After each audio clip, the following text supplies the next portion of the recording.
Hey guys, Breakthrough Health and Life Coach Glenn Hattem here. I'm here with my relationship coach, Lisa Marini. Hi. And today we had a real powerful conversation. We covered a lot of terrain actually this week. Some of the stuff pretty edgy and vulnerable, and at the same time, some pieces that we really worked through. I've got some homework now that I'm really feeling empowered and excited about. And we thought we'd just share a little bit about some of the lessons that were evoked from a conversation where we both leaned in and challenged the viewpoints that we're sharing, whether from my perspective or others that I was engaging with in this last week. So maybe Lisa, we could just start with, we were talking about a few different things that you were distilling down very well. One of the things that stood out for me today in the conversation was about sharing your authentic self and how difficult that is. And as a coach, I have this arsenal of skills and experiences and natural tendencies that I want to bring those strengths to my friendships, relationships, dating, and those can actually provide another obstacle for me. And maybe we might want to just kind of enlighten people a little bit about the challenges of being your authentic self when relating to different people and different desires. Yeah, beautifully said. I think, yes, as being a coach, there's a lot of tools that we do have. I also think, other individuals just through past experiences, failed relationships or relationships that worked that were great, but we bring all of this information. We have a lot of baggage that we bring into relationships. And I think ultimately when we're wanting to have a relationship, we want it to work. We want our partner to feel happy. We want to feel happy. And sometimes we sell out. Sometimes we, trade some of our needs to make sure the other person is satisfied. We might, give up certain needs that we have to make sure we're accommodating them. And so as we're talking about the authentic self, it's really a great measuring stick to come back and ask yourself, am I truly being my authentic self in this relationship or in this moment even?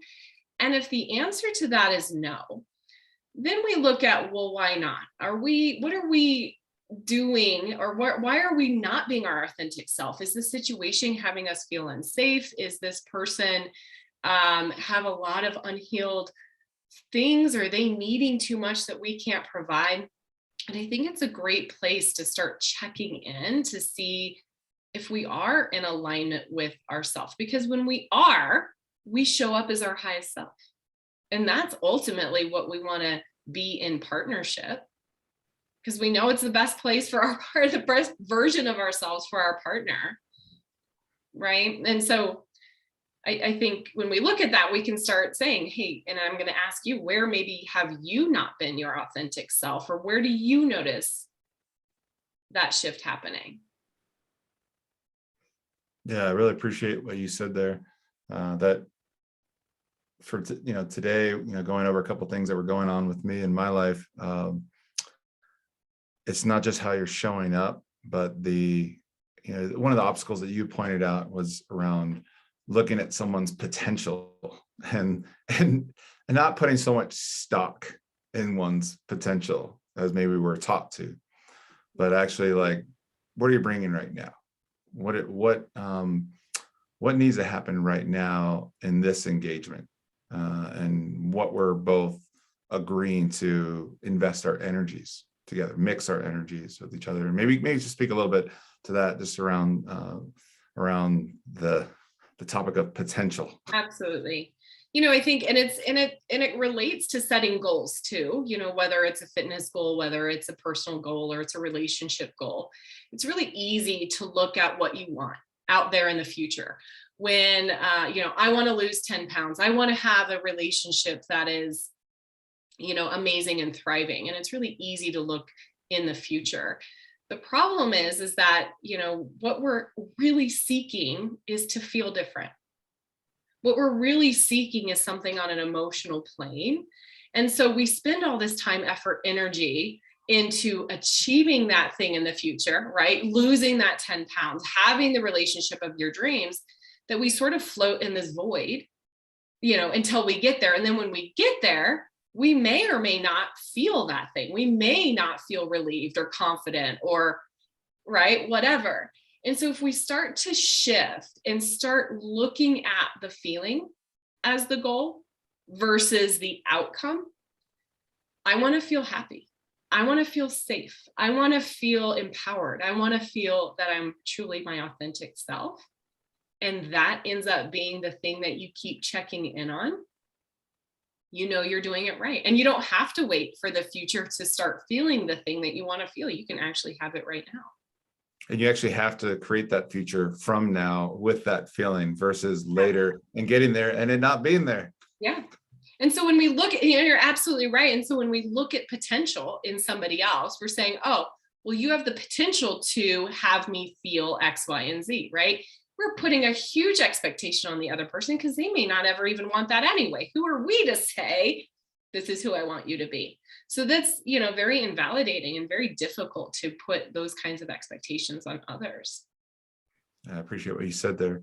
Yeah. Last thing I wanted to maybe address on this call, which was talking about how we can get very clear about our use the term like our notebook, our clarity of what we're wanting and needing at this time. And the second part of that is are you actually providing the invitation to the other person who might have a blank notebook, might have confusion around what that might be, but how effectively are you actually executing the step of inviting someone else in to get clear themselves? Because you've done the work to get clear there, but maybe speaking a little bit to that, because I think that was a really potent part of our conversation today. Yeah, great. Thank you. I think the core of this is intention. And if you are going or starting a relationship or you're in a relationship, what is your intention in the relationship? That's kind of what you're saying about the notebook, or what I referred to as the notebook. I'm very intentional. I have a list of things that I know work for me that don't work for me. That's just because I've put the effort into figuring that out. The person that I am in partnership with or seeking partnership with may never have even considered that thought. They may not be on the same page of, gosh, I never thought about having an intention in this relationship.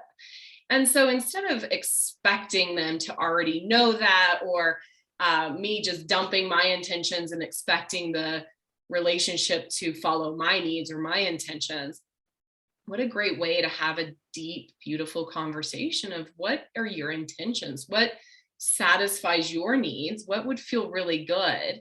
And when we both have those laid out, then there's opportunity to co-create versus it being one-sided.